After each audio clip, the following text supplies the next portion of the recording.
Mukunda first ever factory outlet mega వడ్డానం sale. Zero making charges అన్ని Mukunda branches లో లభించును. నమస్తే రమగారు. నమస్తే జయ.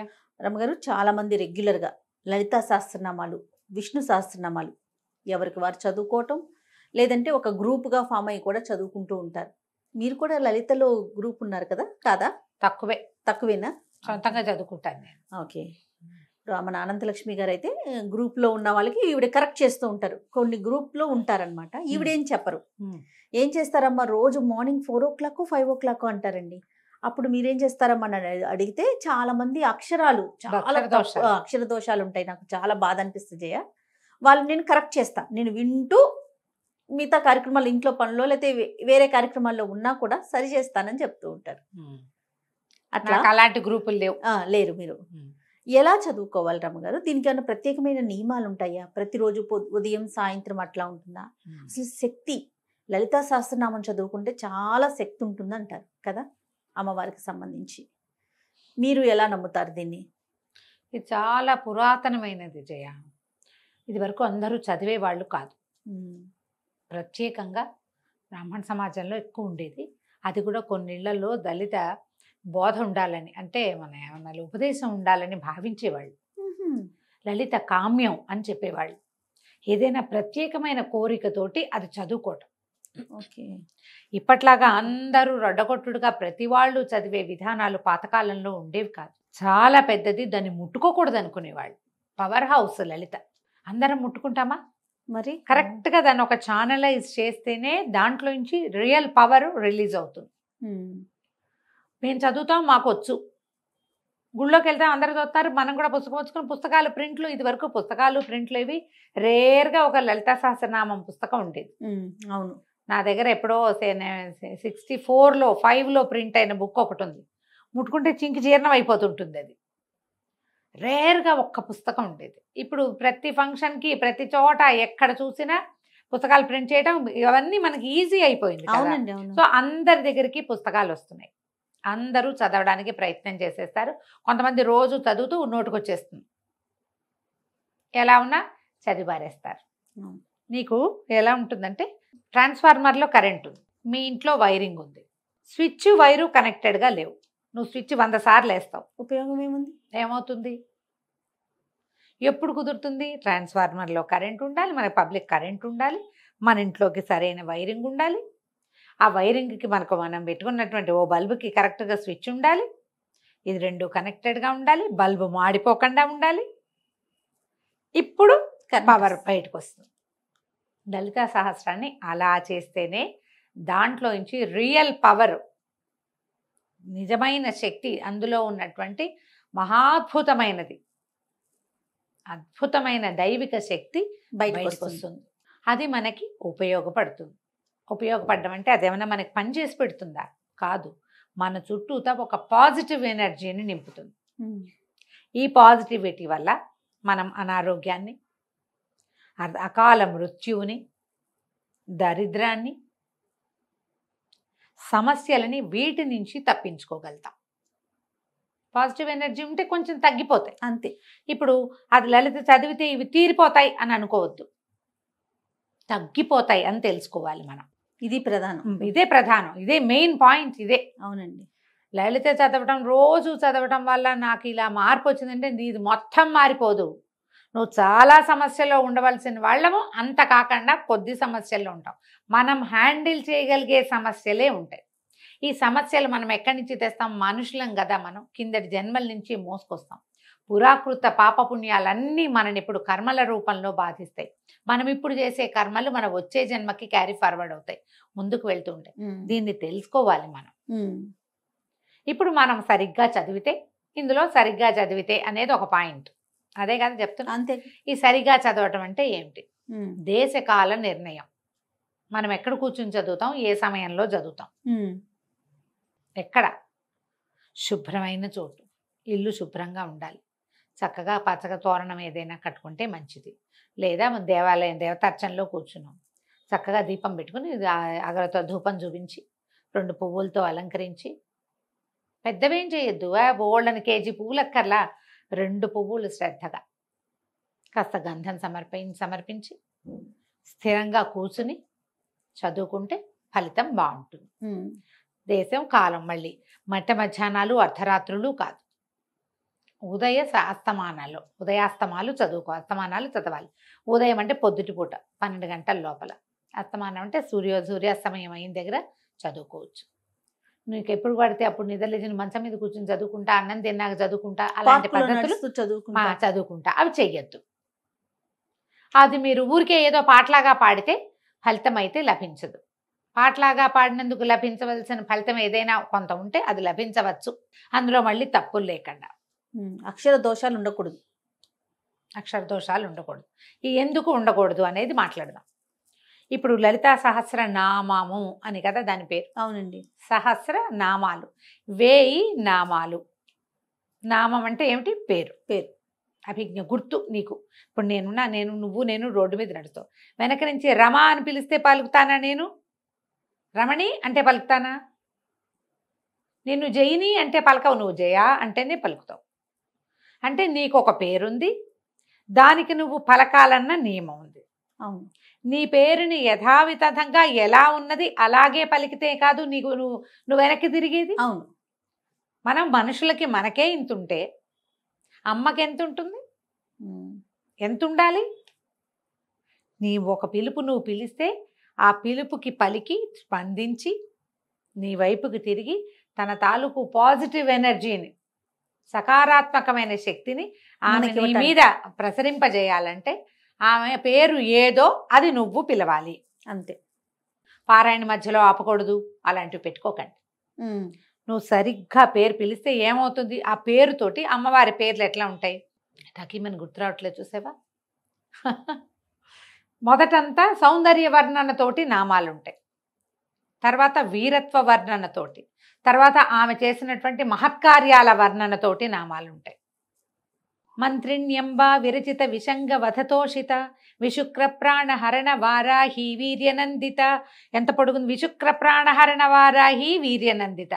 విశుక్రుడనే రాక్షసుని చంపినటువంటి వారాహి యొక్క వీర్యాన్ని చూసి నువ్వు సంతోషించవు, సంతోషించిన తల్లి.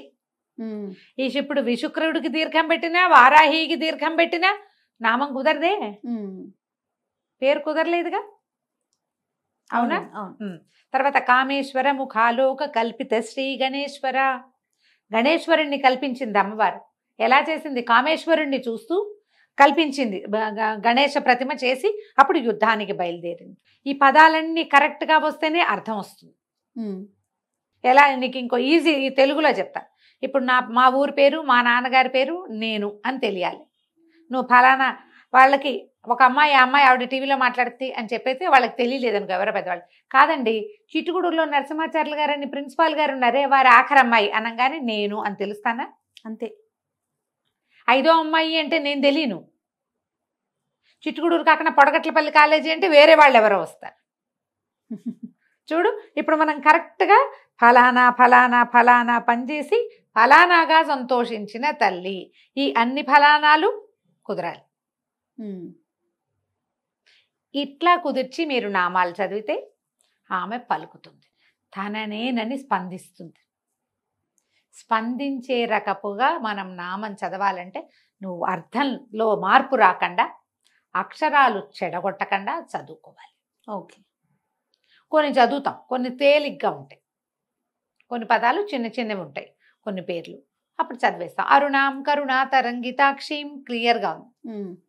ధృత పాశాంకుశ పుష్పబాణ చాపాం, ఇది కూడా క్లియర్గానే ఉంది. ఇలాంటి చిన్న చిన్న పదాలు అప్పుడు పలికేసి పెద్ద పెద్ద వాటప్పుడు ఏం చేస్తాం? అది మొత్తం ఒక సమాసం అనుకో, ఓ ముక్కటు ఓ ముక్కిటు కట్ చేసేస్తాం.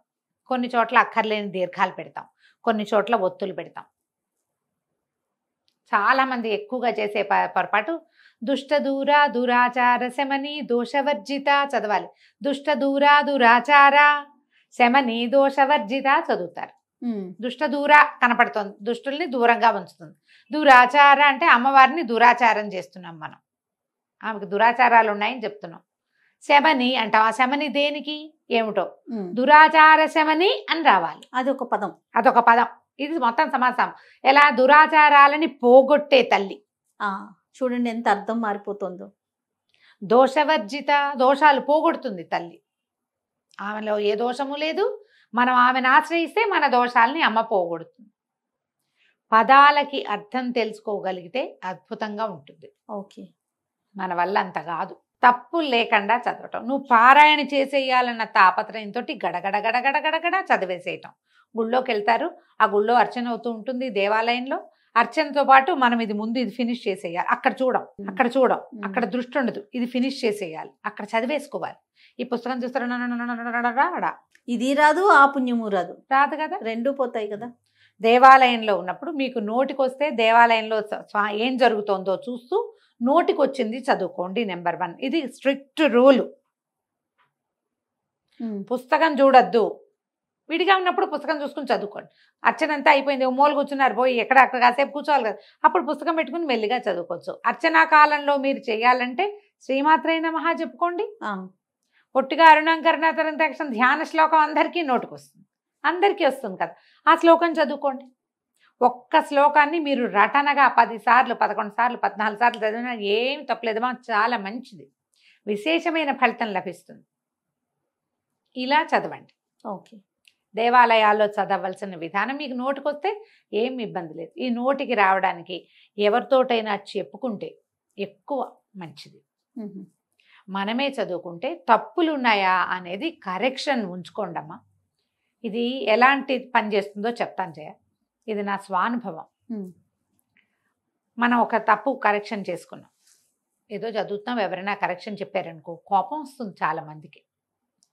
నీ తప్పులు చూపించకూడదు, అవునా కదా? అవునండి. కోపం వచ్చేస్తావు, అరికాలి మంట నెత్తికెక్కిపోతుంది.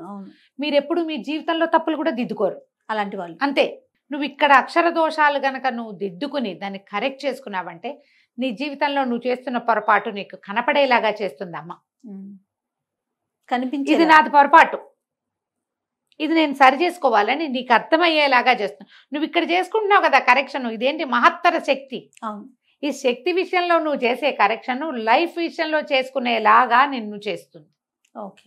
లేదా మీరు ఎవరైనా తప్పెత్తి చూపించగానే మీకు కోపం వచ్చి ఇరిటేట్ అయిపోయి మాకు తెలుసని ఈవిడ ఒకటి వచ్చిందండి ఇలాంటివి అనుకున్నారో వాళ్ళకు వచ్చిన నష్టం ఏం లేదు, మీకు చాలా నష్టం ఉంటుంది, అది తెలుసుకోవాలి. స్తోత్రాలలో ఎప్పుడైనా ఎవరైనా కరెక్షన్ చెప్తే సంతోషంగా తీసుకోండి. అయ్యో నాకు కరెక్ట్ చేసుకునే అవకాశం లభించిందే ఇంతకాలానికి అని గనక కరెక్ట్ చేసుకున్నారా, మొదట మీరు జీవితంలో తప్పులు చేయకుండా ఉంటారు. లేదా మీ తప్పులకి కరెక్షన్ లభిస్తుంది, మీ తప్పులకి మీరు రిపెంట్ అయ్యి దాన్ని సరి చేసుకోగలుగుతారు. ఈ అవకాశాన్ని మీకు లలితా సహస్రనామం 100% ఇస్తుంది. ఇది ఎంత పాజిటివ్ సైన్, మామూలుగా కాదు. తర్వాత టైం పెట్టుకుని చదవబోకండి. టైం 10 నిమిషాలలో అయిపోవాలి, 14 నిమిషాల్లో అయిపోవాలి. ఇట్లా కష్టమమ్మా, అట్లా చదవకూడదు. చదివితే మీకు తప్పులు వచ్చేస్తాయి, దడదడలాడిపోతారు. ఆడిపోతారు. ధాకి ఠాకి తేడా ఉంది కదా జయ. అవును. తా థా దా ధా కదా, ఈ ఠాని ధాని కలిపేస్తాం, అవునా? అక్కడి నుంచి చూడు, లా వేరు లా వేరు, లాలని కలిపేస్తాం, నా నా నా అణ రెండింటిని కలిపేస్తాం. మీరు పరిగెత్తారా ఈ పొరపాటు అవుతుంది. ఇంకో పెద్దది చెప్తాను, శశసహాలు సావేరు సావేరు షావేరు. ఇప్పుడంతా శివుడే అంటున్నారు. అవునండి. శివుడు కాదమ్మా, శివుడు. విజిల్ రావాలి. సి అన్నప్పుడు సా గుడిస్తే సి కాదు, మెలికి షా, ఆ షా రావాలి. షా రాదు చాలా మందికి, షా వస్తుంది. మనం ఇక్కడ తెలంగాణ వెళ్తే చేసిండు అంటారు, చేసినా అంటారు, చేసినా అనరు. సాని షా అనేస్తారు. నువ్వు మామూలు భాషలో ఎలాగైనా మాట్లాడుకో, స్తోత్రాల్లో సాని షా చేస్తే ఎట్లా కుదురుతుంది?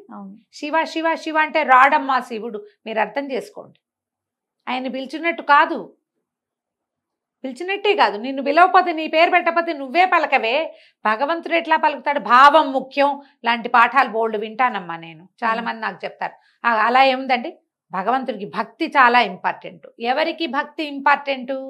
చదువు రాని వాడికి, చదువుకోని వాడికి, అక్షర దోషం అర్థం కాని వాడికి, వాడు ఎట్లా పిలిచినా దేవుని రారా అని పిలుస్తాడట. వాడెవడో ఒక పల్లెటూరు వాడు వచ్చాడు, అతను కిష్టయ్య ఎక్కడన్నావురా, ఇట్లా చంపుతున్నావు అంటే కృష్ణుడు వచ్చి పాలు ఊచుకొచ్చి పాలు తాగు పడుకో నిద్రపో, నేను నిన్ను ఇంటికి తీసుకెళ్తానని తీసుకుపోయాడు. రారా కిట్టయ్య అంటే వచ్చాడు.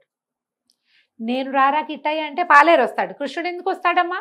నేను చదువుకున్నా కదా, చదువుకున్నాను. కృష్ణుడిని ఇలా పిలవాలని నేను తెలుసుకున్నా. ఇక్కడ ఇంకొక చిన్న ఇబ్బంది జరుగుతుంది రమ్మగారు. పొద్దున్నే ఏదో మాటల మీద దసరా హాలిడేస్ అంటుంది మా పాప హనీ. ద షా కాదే ద సరిగమల్లో సా అని చెప్పా. మరి ఇంగ్లీష్ లో రాసేటప్పుడు SH అని రాసాం, మేము SH అని రాస్తున్నాం, అందుకని నేను షా పలుకుతున్నాను మమ్మీ అని చెప్తుంది. దాన్ని మనం ఎవరిని సరి చేయాలి? ఇప్పుడు ఇవి లేటెస్ట్ పిల్లలు, లలితా సహస్రాలు లేటెస్ట్ చిటి పిల్లలకి రావు కదా, అంటే అదే వచ్చేస్తుంది కదా, అదే వస్తుంది. సా సా షా, ఇంకా వాటికి వేరియేషన్ డిఫరెన్స్ తెలియదు, ఇంగ్లీష్ వాళ్ళ తెలియదు. తెలుగు చదివేటప్పుడు మనం కొంచెం సరి చేసుకోగలిగితే ఏమన్నా కొంచెం చిన్న పెద్దవి మార్చుకుంటారేమో. మార్చుకుంటారు కాస్త చెప్పగలిగితే. మీరు ఒక్కటే గమనించండి, తెలియని వాడు ఎలా పిలిచినా అమ్మ పలుకుతుంది. తెలిసిన వాడు తప్పు చేయకూడదు, తప్పు కరెక్ట్ చేసుకోవాలి. తప్పు జరిగినా దాన్ని కరెక్ట్ చేసుకోవాలి, అంతేనండి. తప్పులు మార్చుకోవాలి మనం.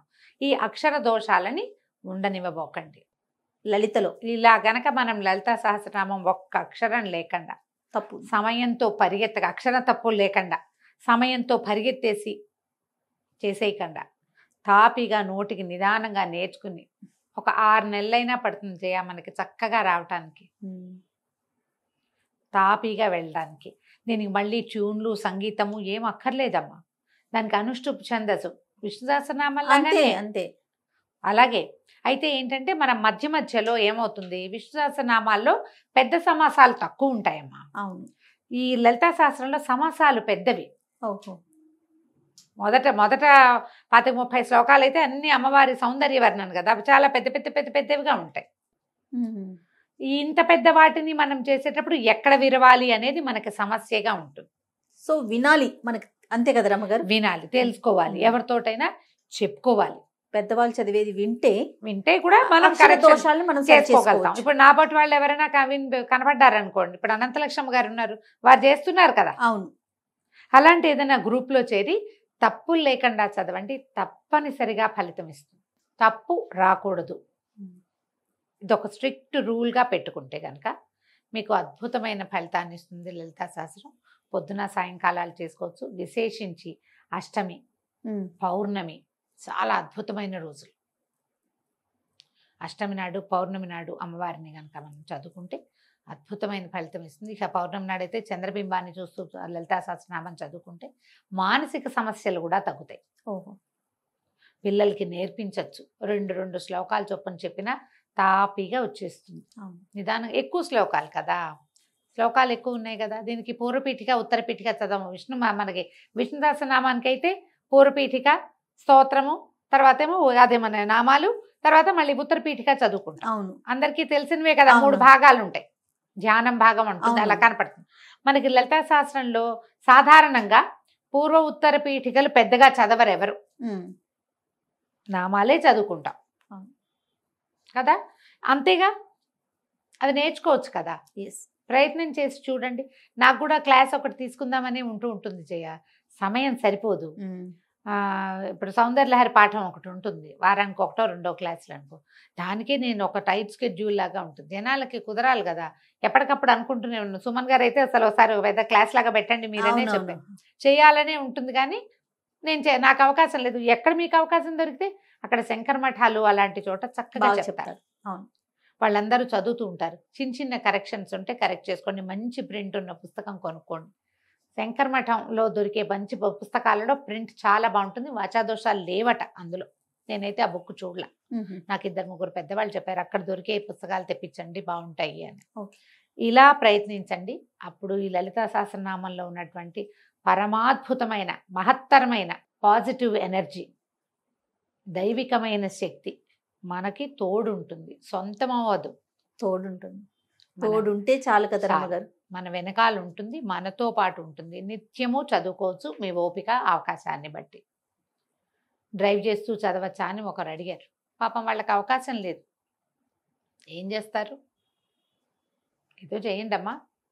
మరి పార్క్లో వాకింగ్ చేస్తూ కాకుండా శుభ్రంగా తయారై ఇంట్లో ఏదో పూజ చేసుకుని వెళ్తారు కదా, చదువుకోండి. మరి ఇక తప్పదు కదా. అది రైట్. నమస్తే. నమస్తే జయ.